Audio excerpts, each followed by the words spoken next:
el acto por el cual se promulga esa ley, que es el decreto que firma el presidente de la República. ¿Sabe usted que el presidente de la República no puede firmar un decreto que sea abiertamente inconstitucional?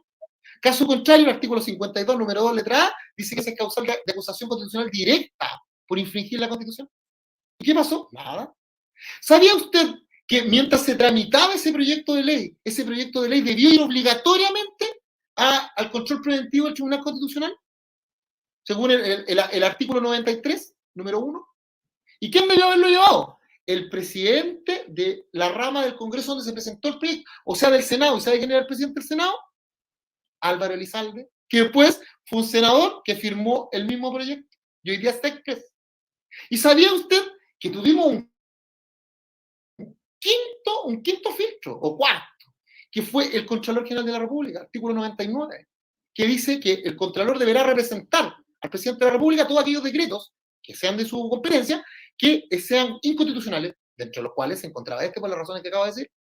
Entonces, ya con ese solo hecho, partimos que es espurio. Mire, ni siquiera me he metido en el artículo de la Constitución, del proyecto de nueva Constitución, y ya le estoy diciendo que es espurio.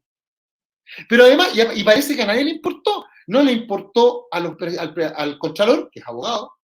Claro, es el Contralor, me puede decir, entendemos por qué, porque él es de la Junta de Auditores de la ONU.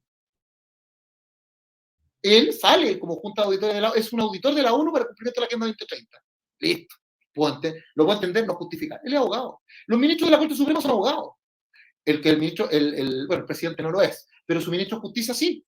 Había un montón de abogados que sabían esto, pero nadie dijo nada. ¿Ven qué? Tenemos doble moral. ¿Se dan cuenta, no? Y después, cuando ya teníamos el proceso en ciernes, o sea, ya por ese solo hecho, este proceso es ilegítimo. Nulidad de derecho público. Pero alguien puede decir, pero Rodrigo, era tan complicado porque era necesario. ¿Era necesario? No era necesario. Y les puedo probar eso.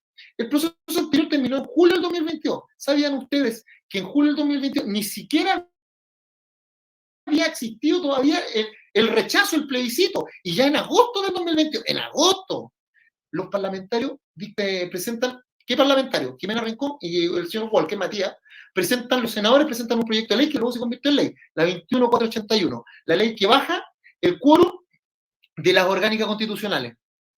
Y ahí una dice, cuando yo levanto esto, digo, ¿sabes por qué lo están haciendo? Porque las orgánicas constitucionales son las que regulan todos los órganos del Estado y además pasan por el control preventivo obligatorio del Tribunal Constitucional. Y alguien me dijo, ay, que soy cuático, Rodrigo. No, todas las constituciones tienen dos partes, una parte dogmática y una parte orgánica. La parte dogmática es la parte política y la parte orgánica es la que define los derechos, deberes y atribuciones de cada uno de los órganos de ese país.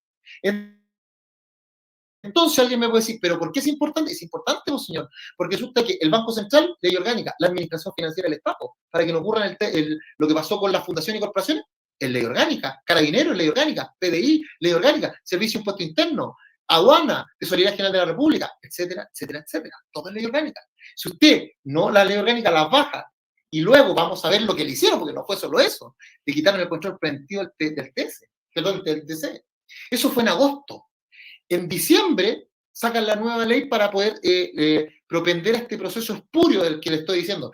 Y 15 días después, el 21 de enero, modifican mediante otra ley, la 21.535, cuyos autores fueron exactamente los mismos, el Senado, y donde están todos los senadores que les acabo de nombrar. Y dictan una ley, a propósito de una moción parlamentaria, donde le cambian los quórum de reforma a la actual Constitución del artículo 127 y el artículo 66. ¿Sabían ustedes, bueno, ustedes lo saben, que hasta antes de enero del 2023, para modificar algún derecho fundamental a alguno de mis ciudadanos, de mis compatriotas, yo requería 2/3 de los diputados senadores en ejercicio? Y gracias a esa ley ya no fueron 2/3. Gracias a esa ley, ahora dice que baja y que son 4/7. Entonces, ¿qué quiere decir? Que tenían todo, absolutamente todo preparado para entregar en bandeja a la ciudadanía, a nuestros derechos, libertad y deberes, entregarlo a este nuevo proceso. Pero lo que no tomaron en cuenta es que eso que estaban haciendo es tan grave por esto. Porque resulta que el proyecto de nueva Constitución actual, yo no estoy mirando solamente el punto ciudadano, ni siquiera estoy viendo el tema político, que es terrible. Pero en el punto de vista ciudadano, el artículo 23.1, estoy hablando del proyecto de nueva Constitución, el artículo 23.1, en relación con el artículo 74, letra R, y el artículo 79, inciso número 4. Establece que para restringir o limitar los derechos y libertades fundamentales establecidos en la Constitución se hace por ley simple. Ley simple, pues, amigo. O sea, la mayoría de los parlamentarios en la sesión. Eso quiere decir que a los que me están mirando, su derecho a la vida, integridad física, reunión, propiedad, igualdad, todos los derechos que usted conoce los pueden cambiar por ley simple. ¿Sabes lo grave que es eso? Ah, pero alguien me dice, ya, pero Rodrigo, ¿esto era igual en la actual Constitución? Falso. La actual Constitución jamás dice. La actual Constitución dice que se regularán. Porque ese es el verbo que ocupa. Jamás dice restringir o limitar. Ah, y alguien dice, bueno, ya, ahí tenemos uno. Pero ¿qué tan grave es? ¿Sabía usted que hoy día, para que yo deje, pasando a otro tema relacionado con lo mismo, yo para que deje entrar un tratado internacional aquí a Chile, tiene que ratificarlo el presidente de la República, pero tiene que ser aprobado o rechazado por el Congreso. ¿Y usted sabe cuáles son los quórums para que el Congreso apruebe o rechace un tratado internacional? Son los quórums dependiendo de las materias de ese tratado. Si la materia es orgánica, es ley orgánica constitucional. Mayoría absoluta. Y antes era 3/5 y 4/7, hoy día mayoría absoluta. Pero jamás es ley simple. En cambio, si usted hoy día establece que todos los derechos y libertades, los derechos y libertades fundamentales pueden ser limitados o restringidos por ley simple, usted en virtud de remisión del artículo 56 del mismo proyecto, usted dice que hoy día todos los tratados internacionales se aprueban por ley simple. ¿Y usted sabe lo grave que es eso? Yo les voy a explicar por qué. ¿Sabían ustedes que Chile tiene firmado en el 2008? Mira, la Agenda 2030 la discutimos, porque está. Pero hay uno que es más grave todavía. En el año 2008, Chile suscribió el Reglamento Sanitario Internacional. Y el Reglamento Sanitario Internacional hoy día va a ser discutido, a propósito de las indicaciones que le efectuaron los países, va a ser discutido en la Asamblea General de Naciones Unidas de mayo del 2024. Chile tenía hasta el día 30 de noviembre para haberse pronunciado sobre las indicaciones que le hicieron los otros países, caso contrario las aceptaba. Si usted lee las indicaciones, los 3, 4 y 5, ustedes se van a dar cuenta de que había indicaciones que decían que ante el solo peligro de pandemia decretado por el director de la OMS, los países miembros tenían la obligación de cerrar escuelas y restringir las libertades de sus ciudadanos. ¿Usted sabe lo grave que es eso? Y ese tratado, que estamos ahí, este proyecto me lo quiere dejar entrar por ley simple. ¿Dónde la vieron? Ahí sigamos. Alguien dice, pero Rodrigo, ¿cuál es otro problema? A los emprendedores. ¿Ustedes saben cuáles son las instituciones que regulan el emprendimiento? Banco Estado. Hoy día, ley orgánica. Mañana, ley simple. ¿Cierto? FOSIS, ley orgánica. Mañana, ley simple. Cercotec, hoy ley orgánica, mañana ley simple. Dirección del Trabajo, ley orgánica, mañana ley simple. ¿Por qué? Porque a nuestros brillantes constituyentes se les ocurrió que ya no van a existir las leyes orgánicas, sino que ahora se iban a cambiar a leyes institucionales, pero jamás hicieron la norma transitoria que dijera que todas las leyes orgánicas van a ser ley institucional. Si como no lo dijeron, en virtud del artículo 79.4, todas las leyes orgánicas que no diga expresamente el constituyente que son leyes institucionales, como por ejemplo la ley del Congreso o la ley del CERVEL, pasan a ser ley simple. O sea, Banco Estado, o sea, Servicio de Impuesto Interno, o sea, Aduana, Dirección de Trabajo, Tesorería General. Es grave, ¿no? Estoy hablando solamente del emprendimiento. Porque ahora, si yo me voy a la educación, ¿usted sabe dónde está regulada la educación? En la LOCE, Ley Orgánica Constitucional de Educación. Y esa Ley Orgánica Constitucional de Educación va a quedar como ley simple. ¡Ah, qué bonito! Listo. Mire. Otra, las instituciones orgánicas de este país. Esta es la Constitución de la Seguridad. ¿Sabían ustedes que el artículo 122 al 125 se establece que PDI, Carabineros y Gendarmería se van a regular en sus partes, en la regulación básica, porque así es la palabra, en su parte básica se regulan por ley institucional y en todas las otras se regulan por ley simple. ¿Y sabe qué es lo que quedó afuera de esas normas básicas? Los incentivos económicos a los funcionarios de eso. ¿Usted se imagina dejar en manos de una ley simple lo que tiene que ver con los incentivos a los funcionarios públicos que están trabajando en esas organizaciones? ¿Usted sabe cómo usted le abrió la puerta al hacer eso a los incentivos de corruptela al interior de esas instituciones? ¡Ah, pero se nos pasó! Listo. Otra. ¿Sabía usted que hoy día el Banco Central del artículo 108 dice que tiene por misión velar por la estabilidad de la moneda y de los medios de pago interno y externo? Lo cual parece lógico, ¿cierto?